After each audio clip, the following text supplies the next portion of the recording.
यह 68 बीपीएससी के लिए क्लास होगा और इसमें हम लोग प्रीलिम्स के पॉइंट ऑफ व्यू से सारी बातों को करेंगे। और पहले क्लास में हम लोग खिलजी वंश के बारे में बात करेंगे। खिलजी वंश दिल्ली सल्तनत का एक तरह से सबसे प्रमुख राजवंश है, जिसका शासनकाल तो बहुत बड़ा नहीं है, लेकिन इसकी उपलब्धियां उसके हिसाब से बहुत बड़ी हैं। 1290 में खिलजी वंश की स्थापना होती है और यह 1320 तक चलता है। 1290 से 1320। तो कुल मिला के इस डायनेस्टी ने 30 वर्षों तक शासन किया और 30 वर्षों में इनके शासकों ने इतनी सारी उपलब्धियां प्राप्त की हैं कि इतिहास में इनका नाम अमर है। और अलाउद्दीन खिलजी को दिल्ली सल्तनत का सबसे शक्तिशाली शासक के रूप में भी मान्यता प्राप्त है।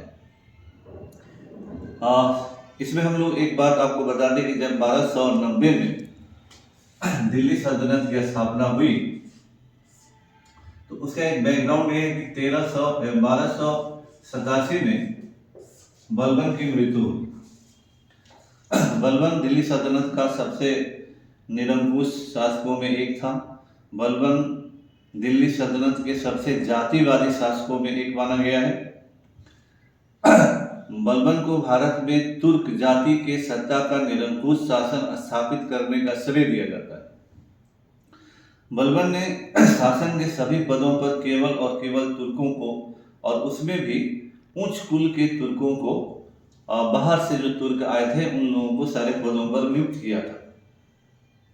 बलबन की ये इच्छा थी कि उसके मरने के बाद उसके वंश के लोगों के लिए सत्ता सुरक्षित रहे, और उसमें उसने एक गलती की थी कि तुर्कों में भी जितने सक्षम तुर्क सरदार थे, एक न एक कारण से उनकी हत्या करवा दी थी, जिसके कारण सक्षम तुर्क शासक नहीं हो पाए। बलबन के जीवन काल में ही उसका सबसे बड़ा बेटा प्रिंस मोहम्मद मंगोलों के हुए आक्रमण में मारा गया था। उसका दूसरा बेटा बुगरा खान बंगाल का गवर्नर था। प्रिंस मोहम्मद, जिसे खाने मोहम्मद भी कहा गया, कि मर जाने के बाद बलबन ने बुगरा खान को बुलाया था उत्तराधिकारी बनने के लिए, लेकिन बुगरा खान ने प्रीफर किया बंगाल में ही रहना, और एक दिन दिल्ली से बिना बलबन से बात किए ही वह बंगाल भाग गया। तो बलबन के सामने उत्तराधिकारी की समस्या थी। बलबन ने प्रिंस मोहम्मद और बुगरा खान के बेटों को अपने ही यहाँ पाला पोसा था। प्रिंस मोहम्मद के बेटे का नाम था कैखुसरो और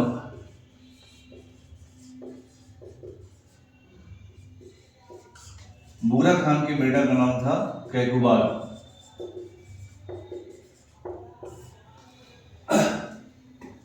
जब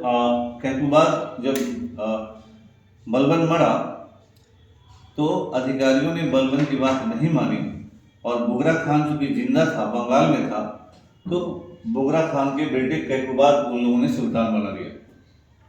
यह एक टैक्टिकल बात रही होगी, क्योंकि इस दृष्टिकोण से कि वो जिंदा है तो पिता होने के नाते कभी भी समस्या होगी तो उसका वो समाधान कर पाएगा, इसीलिए कैकुबाल को बनाया गया। लेकिन कैकुबाल भारी निकम्मा शासक बना और निजामुद्दीन इसका नायक बना। निजामुद्दीन जो था वह बलबन का ही रोल प्ले करना चाहता था। बलबन ने जो अपने दामाद नसीरुद्दीन मोहम्मद की हत्या करके जो राज हड़पा था, उसी भूमिका में निजामुद्दीन भी आया। लेकिन फिर परिस्थितियां बदली और दरबार में मलिक फिरोज खिलजी की एंट्री हुई। मलिक फिरोज खिलजी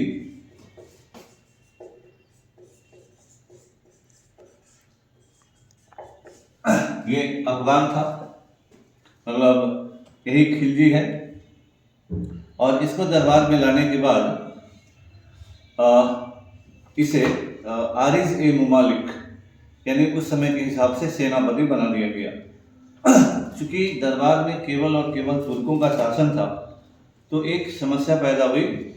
तुर्क दरबार में एक कहाँ से ये नॉन टर्क आ गया, तो लोगों ने मलिक फिरोज खिलजी के दरबार में एंट्री का विरोध किया और लोगों ने कहा कि इसका शासन मलिक फिरोज खिलजी को इतने महत्वपूर्ण पद पर दरबार में नहीं रहना चाहिए। तो दरबार के अंदर टसल हुआ और उस टसल के परिणाम स्वरूप जो लड़ाई हुई, उस लड़ाई में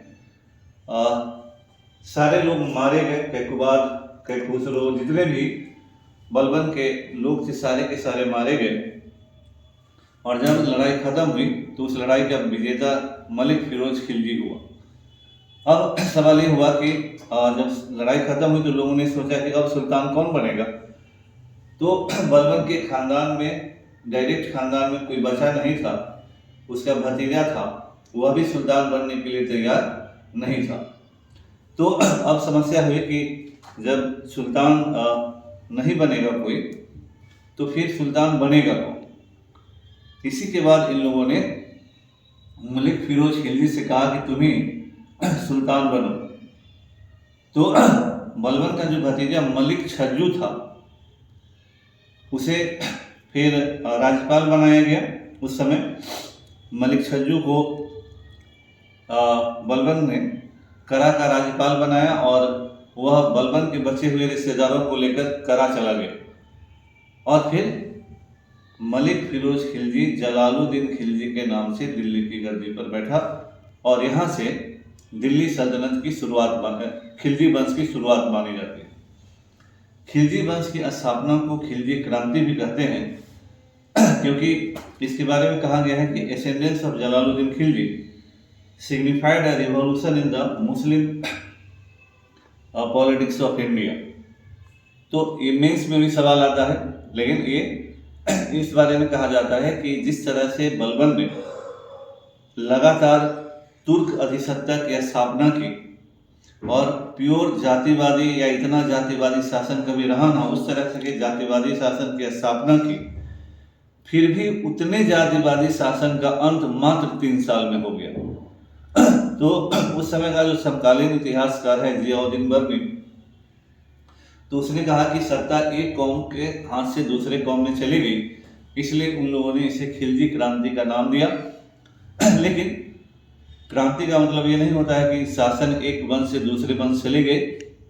क्रांति का कोई मतलब जो आधारभूत परिवर्तन की बात होती है, तो उस समय ये जरूर निश्चित रूप से बहुत महत्वपूर्ण है कि जिस राज सत्ता का निर्माण करने का प्रयास बलबन ने इतने परिश्रम करके किया और एक जातिवादी शासन की स्थापना का प्रयास इतने परिश्रम पूर्वक किया, वह उसके मृत्यु के 3 साल बाद ही खत्म हो गया। ये कोई मामूली बात भी नहीं। लेकिन यह भी अप्रिशिएट किया जाना चाहिए कि जलालुद्दीन खिलजी का शासक बनना भारत के मुस्लिम पॉलिटिक्स में एक नए परिवर्तन की शुरुआत है। जलालुद्दीन खिलजी जिस वंश से बिलोंग करता था, उस वंश के लोग भारत में बहुत ज़्यादा नहीं थे। 1290 तक भारतीय मुसलमानों को राजसत्ता में बड़ा पद नहीं दिया जाता था। बलबन के बारे में फेमस है कि वह कहता था कि जब मैं निम्न कुल के लोगों को देखता हूँ तो मेरे हाथ तलवार की मूठ पड़ जाता है और इच्छा होती है कि उसका मैं सर कलम कर दूँ। यह चीज़ एक बहुत बड़ी बात है जो बलबन के चरित्र को रेखांकित करती है।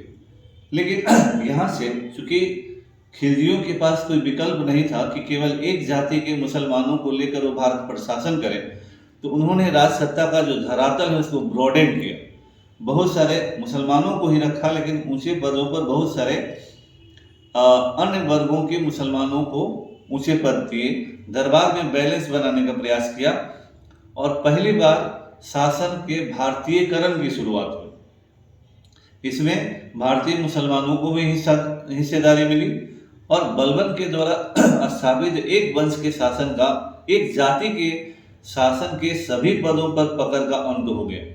इसके अलावा भी यह माना जाता है कि खिलजी वंश अब कंसोलिडेशन से आगे निकल चुका था विस्तारवाद में।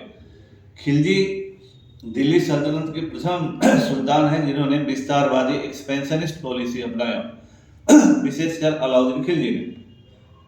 तो जहां बलबन के समय तक दिल्ली सल्तनत के सुल्तान अपने आप को बचाना चाह रहे थे, भारत में किसी तरह से अपने आप को रोक लेना चाहते थे, खिलजी पीरियड में they went a step further and expansionist policy was followed by specially Alauddin Khilji.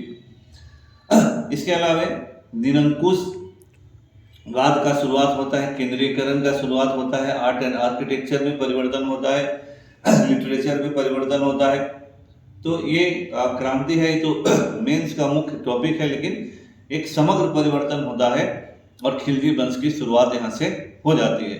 इसीलिए खिलजी वंश भारत में मुस्लिम शासन की स्थापना का महत्वपूर्ण समय है। मात्र 30 साल तक शासन करते हैं, लेकिन बहुत ही इम्पोर्टेंट शासन है इनका, बहुत ही इम्पोर्टेंट भूमिका है इतिहास में। इसको हम एक एक करके समझेंगे। तो आज के लिए इंट्रोडक्टरी क्लास है। कल आप हमसे जुड़े सभी आदमी। 7 बजे हम 7 से 8:30 तक पढ़ाएंगे और उसमें हम लोग पूरा खिलजी वंश का अध्ययन करेंगे। Thank you.